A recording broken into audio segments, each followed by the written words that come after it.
નમસ્કાર, સ્વાગત છે તમારું લિમિટલેસ લાઈફમાં, જ્યાં સપનાઓને મળે છે પાંખો અને જિંદગી પોતાની અસલી ઉડાન ભરે છે. એક સવાલનો જવાબ આપો. જ્યારે તમારી જિંદગી અટકી ગઈ હોય, સમસ્યાઓથી તમે ઘેરાયેલા હો, ત્યારે તમે કોનો ઇંતજાર કરો છો? કોની રાહ જુઓ છો?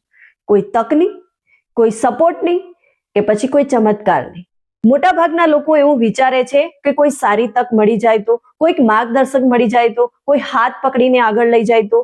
પણ વર્ષો પસાર થઈ જાય છે, ઉંમર વધી જાય છે અને જિંદગી ત્યાંની ત્યાં જ રહે છે. સાચી વાત તો એ છે કે જિંદગીમાં એવો કોઈ બેલ નથી વાગતો કે જે તમને કહે કે હવે તમારો સમય આવી ગયો છે. એક વાર્તા સાંભળીએ. એક મિડલ ક્લાસ છોકરો ખૂબ બધા સપનાઓ એણે સજાવ્યા હતા. એ સપનાઓ પૂરા કરવા માટે એ વિચારતો હતો કે કોઈ સારી તક મળી જાય, કોઈ સપોર્ટર મળી જાય તો હું શરૂ કરું. અને એ ઇંતજાર કરતો હતો પોતાના મિત્રોનો, ફેમિલીના સપોર્ટનો, અન્ડરસ્ટેન્ડિંગનો. અને એવી રીતે વર્ષો વીતી ગયા અને સમય પસાર થતો ગયો. 5 વર્ષ થઈ ગયા.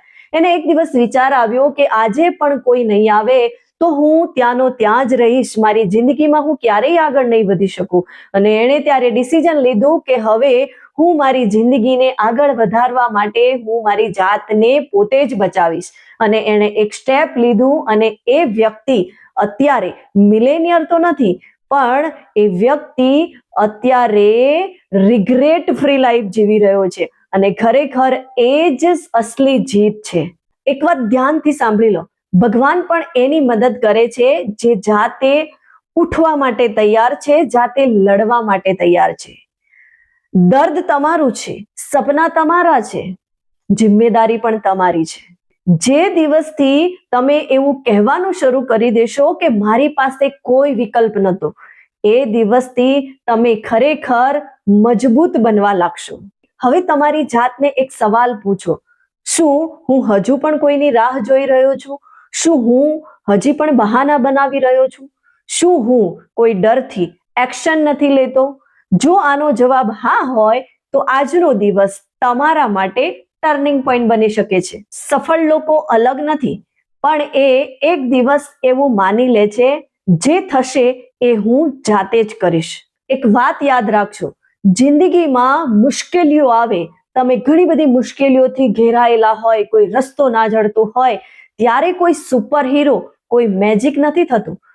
ત્યારે અંદરથી એક અવાજ આવે છે, ઉઠ, હવે તારો વારો છે. નાનું પગલું લો, પણ આજથી જ લો. જિંદગીમાં જે પોતાની જાતને બચાવી શકે છે એ જ દુનિયા સામે લડી શકે છે, એ જ દુનિયાના દરેક પ્રતિકારનો સામનો કરી શકે છે. બદલાવ બહારથી નથી આવતો, બદલાવ અંદરથી આવે છે. વિડીયો ગમ્યો હોય તો એને વધારેમાં વધારે લોકો સુધી શેર કરો અને મારી આ ચેનલને સબસ્ક્રાઇબ કરો. મળીશું નવા વિડીયો સાથે. ત્યાં સુધી બડા સોચો, બેખૌફ જીઓ.